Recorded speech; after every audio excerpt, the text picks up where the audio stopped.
5টা ঘন্টা 9 second 6 second 4 second 10 second 8 second অন্তর বাড়ছে।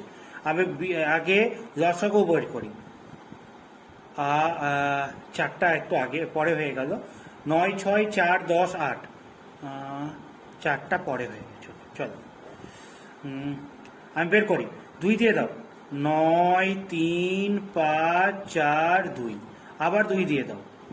9 3 5 2 1, 3 দিয়ে দাও। 3 1 5 2 1। তো এলসিএম কত হচ্ছে আমার? এলসিএম হচ্ছে 2 দুগুণে 4, 4 3 12, 12 3 36, 180, 360। 360 হচ্ছে আমার এলসিএম। 360 হচ্ছে আমার এলসিএম। আর 1 ঘন্টায় বলেছে। 1 ঘন্টা মানে কত সেকেন্ড? 3600 সেকেন্ড। 3600কে 360 দিয়ে ভাগ করো, উত্তর হবে 10। 10 বার বাজবে।